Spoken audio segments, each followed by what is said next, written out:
when we sell into Mexico, there's a tax. When they sell in automatic, 16% approximately. When they sell into us, there's no tax. It's a defective agreement. It's been defective for a long time, many years, but the politicians haven't done anything about it. Now, in all fairness to Secretary Clinton, yes, is that okay? Good. I want you to be very happy. It's very important to me. But in all fairness to Secretary Clinton, when she started talking about this, it was really very recently. She's been doing this for 30 years. And why hasn't she made the agreements better? The NAFTA agreement is defective just because of the tax and many other reasons, but just because of the fact. Let me interrupt you a moment. Secretary Clinton and others, politicians, should have been doing this for years, not right now because of the fact that we've created a movement. They should have been doing this for years. What's happened to our jobs and our country and our economy generally is, look, we owe $20 trillion. We cannot do it any longer, Les. In fact, Donald was one of the people who rooted for the housing crisis.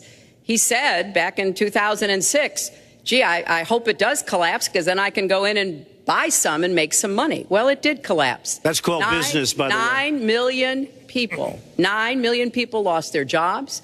5 million people lost their homes, and $13 trillion in family wealth was wiped out. Some country is going to be the clean energy superpower of the 21st century.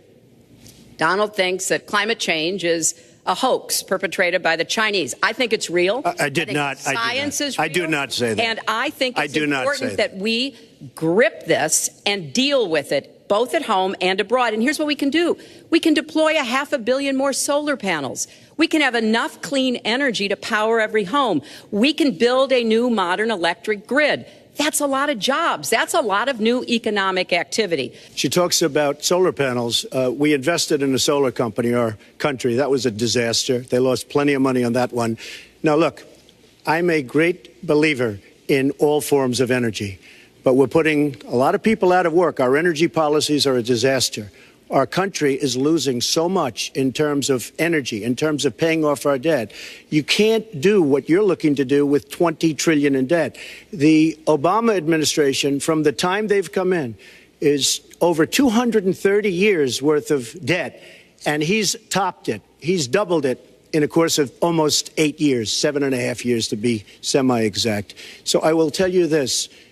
We have to do a much better job at keeping our jobs, and we have to do a much better job at giving companies incentive to build new companies or to expand, because they're not doing it. And all you have to do is look at... So I know how to really work to get new jobs and to get exports that help to create more new jobs. Well, you haven't done it in 30 years or 26 years. Well, any number you I've want been to a senator, You Donald, haven't done it. And you haven't I done have it. been a Secretary of State, and I have Your done husband signed a lot. NAFTA, which was one of the worst things that ever happened to the manufacturing industry. That is your opinion. You called it the gold standard. Well, I hope you called it the gold standard of trade deals. You said it's the finest deal you've ever seen. No. And then you heard what I said about it, and all of a sudden you were against it. Well, Donald, I know you live in your own reality, but that is not the facts. The facts are, I did say I hoped it would be a good deal, but when it was negotiated, which I was not responsible for, I concluded it wasn't. I wrote about that. So is it President Obama's fault? Is it President Obama's fault? Even announced.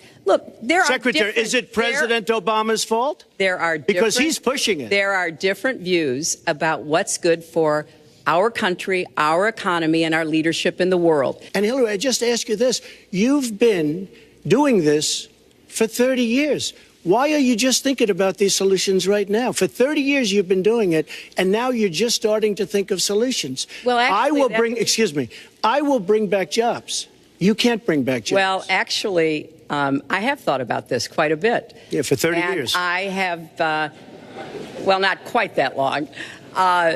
I think my husband did a pretty good job in the 1990s. I think a lot about what worked and how we can make it work again. Well, he approved 3 million NAFTA. new jobs, He approved a balanced NAFTA, budget, which is the single worst trade deal ever approved in this country. Incomes went up for everybody.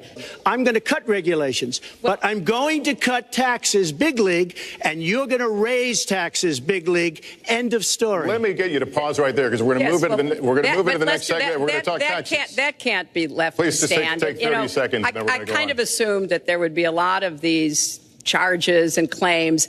And so Facts. we have taken the homepage of my website, HillaryClinton.com, and we've turned it into a fact checker. So if you want to see in real time what the facts are, please go and take a look. I'm going to give you a chance right here. With the and new you take a look at her segment, website. She's going to raise taxes $1.3 trillion. Mr. Trump, and look at her website. You know what? It's no different than this. She's telling us how to fight ISIS. Just go to her website. She tells you how to fight ISIS on her website. I don't think General Douglas MacArthur would like that too much. The next segment, we're continuing the subject of... Well, at least I have a plan to fight ISIS. No, you're telling the enemy everything you want to do. No, we're not. See, you're telling the enemy everything you want to do. No wonder you've been fighting. No wonder you've been fighting ISIS your entire adult life. Folks, go to the fact checkers. Get to work.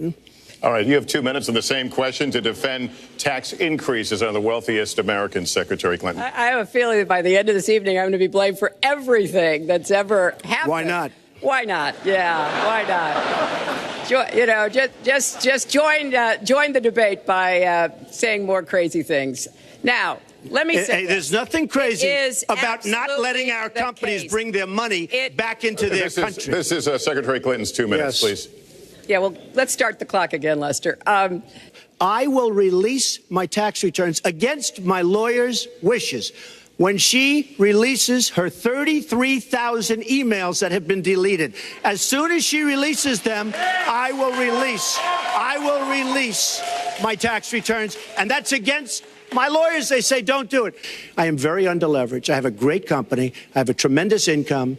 And the reason I say that is not in a braggadocious way. It's because it's about time that this country had somebody running it that has an idea about money. Now, if you want to change the laws, you've been there a long time, change the laws. I'll give you an example. We're just opening up on Pennsylvania Avenue, right next to the White House. So if I don't get there one way, I'm going to get to Pennsylvania Avenue another. And I'll tell you why I'm satisfied with it. That was because I want to get on to defeating ISIS. Because I want to get on to creating jobs. Because I want to get on to having a strong border. Because I want to get on to things that are very important to me and that are very important to the country. The African-American community has been let down by our politicians. They talk good around election time, like right now. And after the election, they said, see you later, I'll see you in 4 years. The African-American community, look, the community within the inner cities has been so badly treated. They've been abused and used in order to get votes by Democrat politicians, because that's what it is. They've controlled these communities for up to 100 years. Mr. Trump, let me... Unbroken. And I will tell you, you look at the inner cities, and I just left Detroit, and I just left Philadelphia, and you've seen me. I've been all over the place. You decided to stay home, and that's okay. But I will tell you, I've been all over, and I've met some of the greatest people I'll ever meet within these communities, and they are very, very upset with what their politicians have told them and what their politicians have done. Mr. Trump, I think Donald just criticized me for preparing for this debate. And yes, I did. And you know what else I prepared for? I prepared to be president. And I think that's a good thing.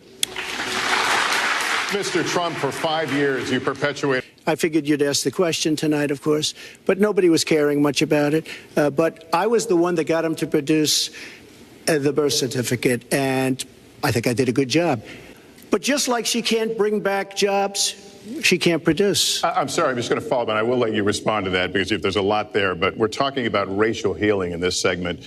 I think that I've developed very, very good relationships over the last little while with the African-American community. I think you can see that. And I feel that they really wanted me to come to that conclusion. And I think I did a great job and a great service, not only for the country, but even for the president, in getting him to produce his birth certificate. Secretary Clinton. Well, just listen to what you heard. And clearly, as Donald just admitted, he knew he was going to stand on this debate stage and Lester Holt was going to be asking us questions. So he tried to put the whole racist birther lie to bed. But it can't be dismissed that easily. He has really started his political activity based on this racist lie that our first black president was not an American citizen.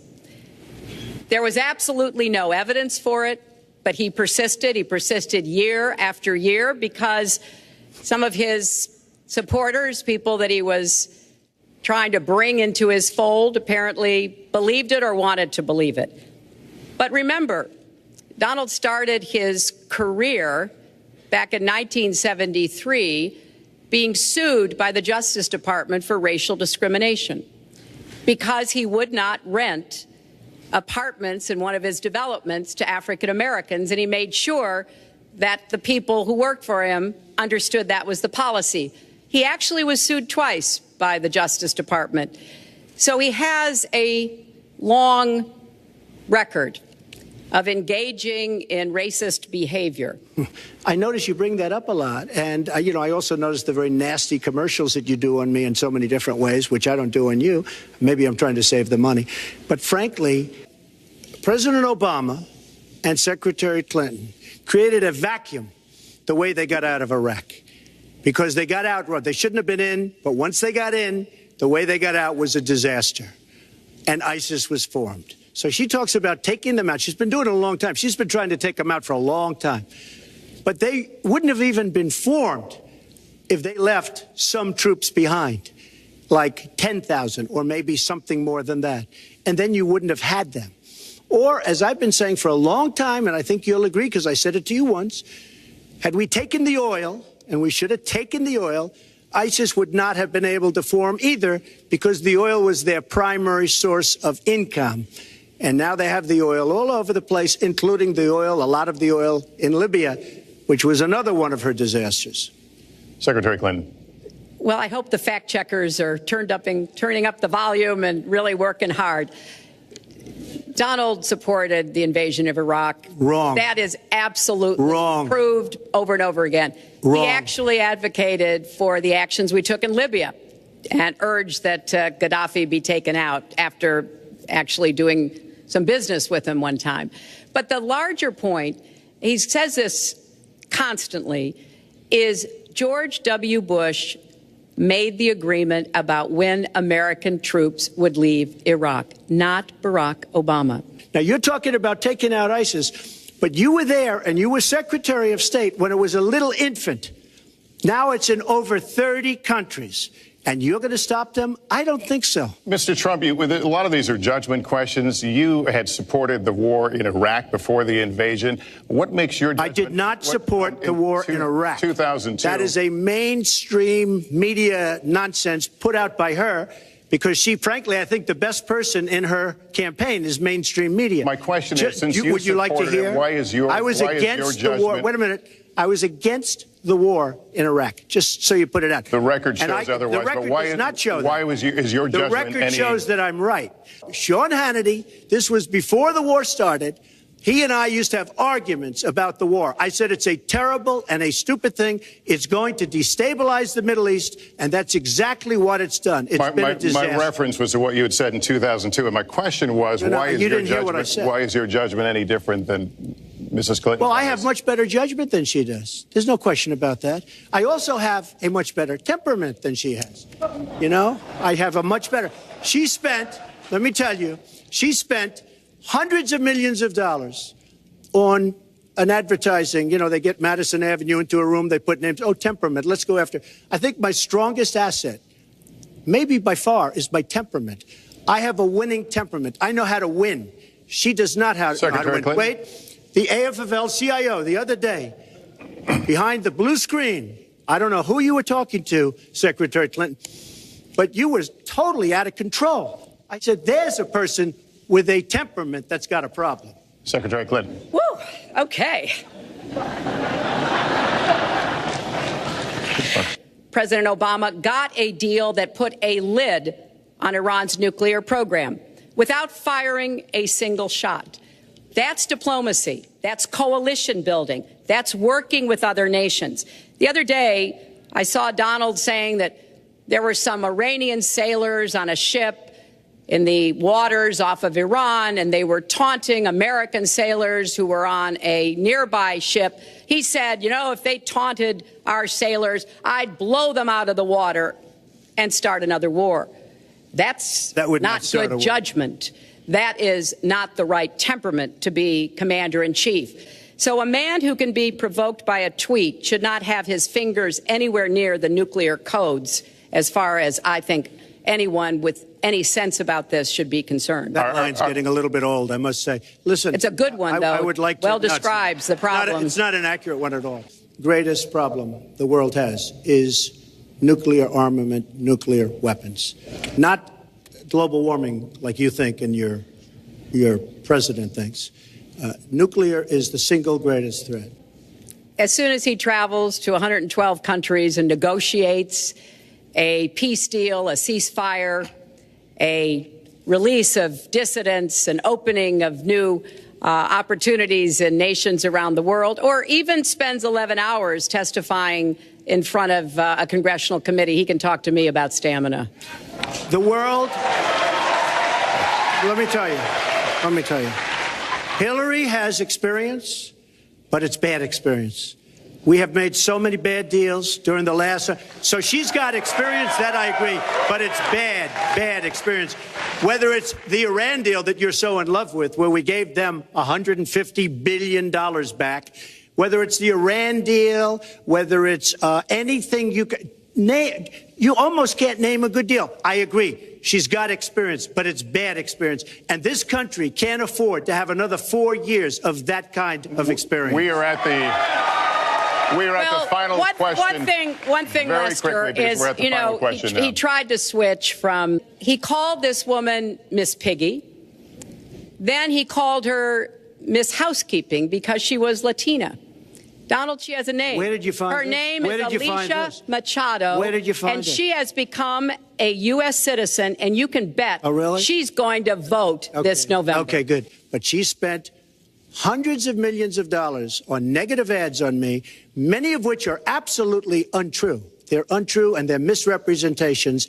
And I will tell you this, Lester, it's not nice, and I don't deserve that. But it's certainly not a nice thing that she's done.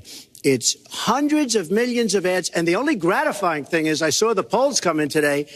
And with all of that money, over $200 million is spent. And I'm either winning or tied. And I've spent practically nothing. One of you will not.